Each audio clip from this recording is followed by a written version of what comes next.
তিন শর্তে ইসরায়েলকে স্বীকৃতি দেবে সৌদি। দীর্ঘদিন ধরে ইসরায়েলের সঙ্গে সৌদি আরবের সম্পর্ক স্বাভাবিক করার চেষ্টা করে আসছে যুক্তরাষ্ট্র।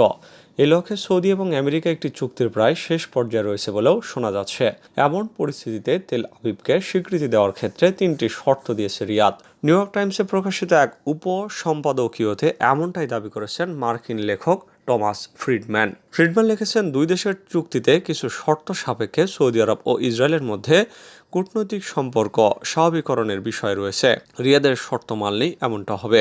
সৌদির শর্তগুলো হলো উপত্যকা থেকে ইসরায়েলি সেনা প্রত্যাহার, পশ্চিম তীরে ইসরায়েলি বসতি নির্মাণ স্থগিত এবং ফিলিস্তিনি অধিকৃত অঞ্চলে একটি ফিলিস্তিনি রাষ্ট্র প্রতিষ্ঠার জন্য 3 থেকে 5 বছরের জন্য একটি রোডম্যাপ প্রণয়ন। তবে প্রধানমন্ত্রী বেনিয়ামিন নেতানিয়াহু বর্তমান ইসরায়েলি সরকার সৌদির এসব শর্তে রাজি হবে এমন সম্ভাবনা কম বলেই মত দিয়েছেন মার্কিন এই লেখক। এরপরেও এই চুক্তি হতে পারে বলে আশাবাদ ব্যক্ত করেছেন তিনি।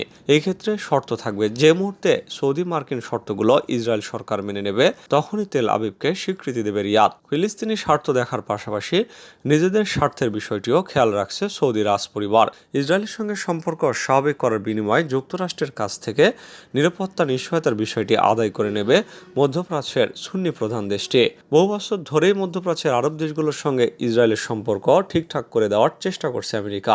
এই ক্ষেত্রে কিছুটা সফল হয়েছে মার্কিন সরকার। 2020 সালের এক চুক্তির মাধ্যমে তেল আবিবের সঙ্গে সম্পর্ক স্বাভাবিক করে সংযুক্ত আরব আমিরাত, বাহরাইন, মরক্কো এবং সুদান।